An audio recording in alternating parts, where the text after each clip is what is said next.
Mين هناك؟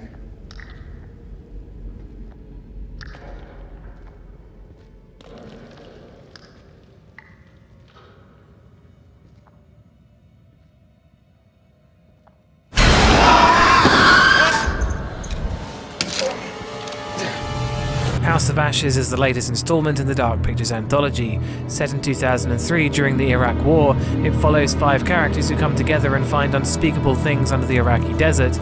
Once again, there will be spoilers in this video.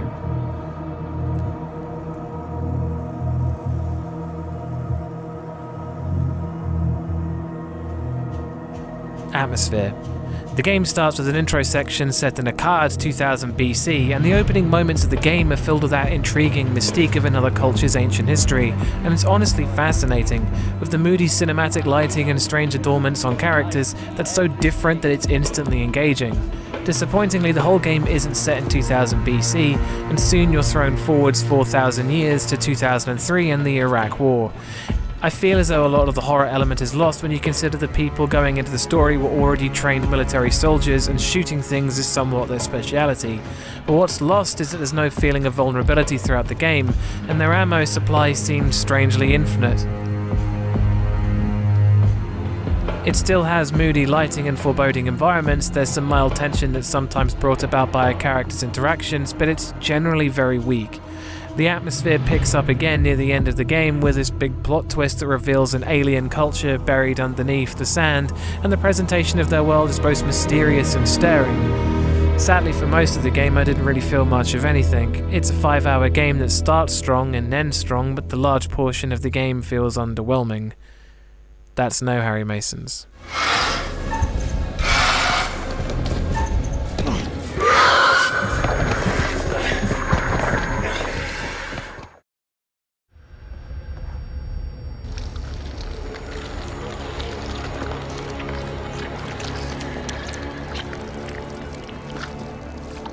What the...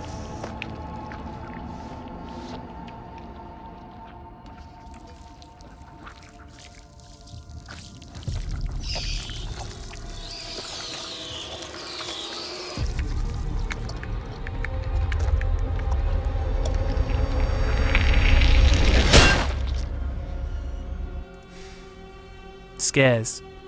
The game is sadly devoid of many scares for me. There's a lot of exciting moments, and combating monsters can be stressful based on your familiarity with quick-time events in the controller, but I never found many moments where the game tried and successfully got to me.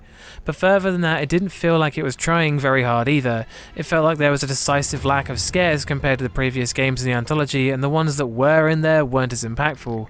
The enemies seemed a little generic, even though the designs were quite impressively detailed and vaguely unique, and the transformed humans that appeared throughout the game would probably be more menacing if their transformation didn't include their rather strange buck teeth.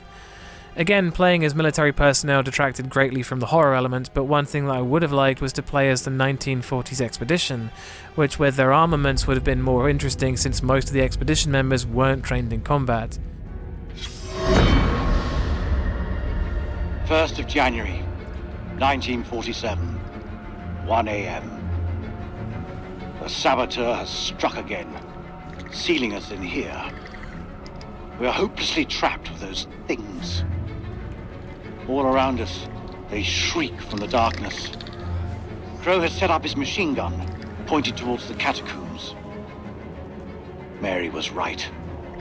We cannot fight that which does not live. There is only one option now. Bring the whole damn temple down on them.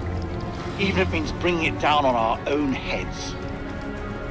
They cannot be allowed out of here.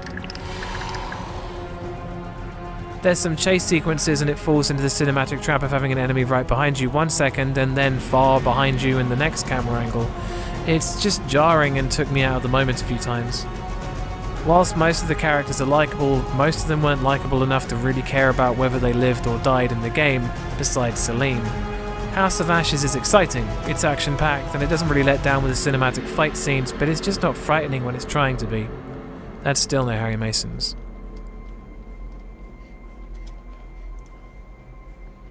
No? We are not going down there. The archaeologists didn't make it out. What does that tell you? We're not archaeologists? Our world is up there, not down below. Well, there's an army of monsters between us and the world above. Sound design. The game's music is mostly cinematic action pieces for the combat scenes and the occasional Eastern themed pieces of the same vein. The music comes in only when absolutely necessary, which doesn't feel often enough. There's not a lot to say about the soundtrack as it's mostly not there. The sound effects are pretty damn good, with the clicking of the monsters sounding very creepy as they reverberate off the cavern walls, and the brief section of alien music was pretty good too. Everything from the sand falling and explosions sound very lifelike, and there's nothing really to complain about.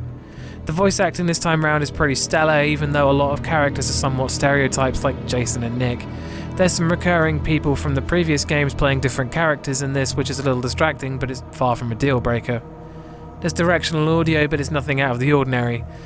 The sound design is good. It has some strange flaws, like a brief section where it makes an uncharacteristically loud dramatic swell several times, but other than that, it's kind of unremarkable, but still competent. That's one Harry Mason.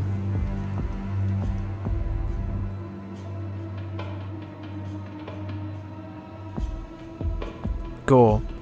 Once again, the graphical fidelity of the Dark Pictures games really makes some of the bodies harrowing, but I found there was just a lot less of them in this. It still has some standout moments of Rachel's transformation, the blood pits, and the various heads being cut off at the start, but it feels as though the game deliberately cuts away when monsters attack people, with most of the shots being of people mauled from a distance so you can't really see what's happening.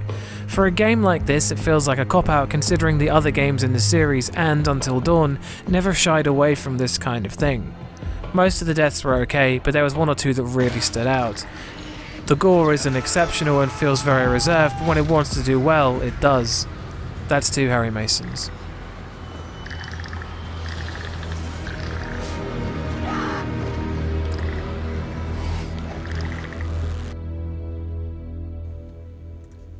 Story.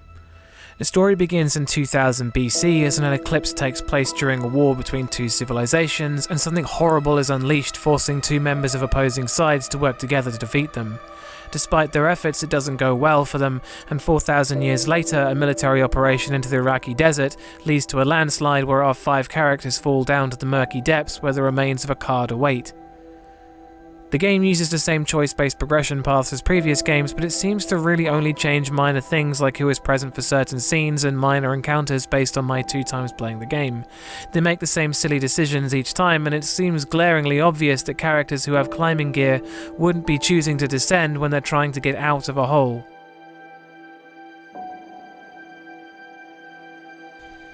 There's some interesting dynamics with Salim being a reluctant to fight Iraqi soldier, being forced to work with the Americans, and to a much lesser degree the love triangle between Eric, Rachel and Nick.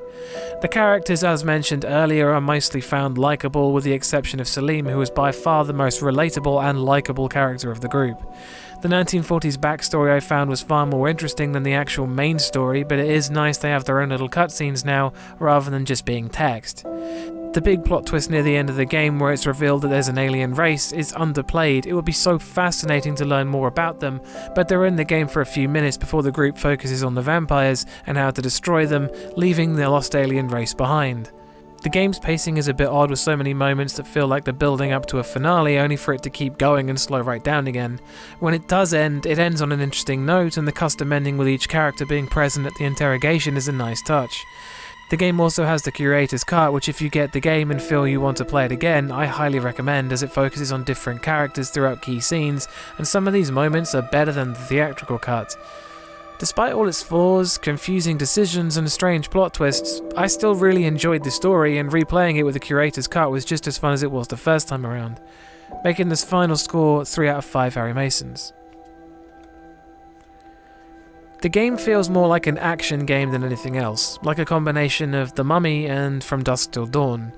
It's a very enjoyable experience, but it doesn't go very far as a horror game.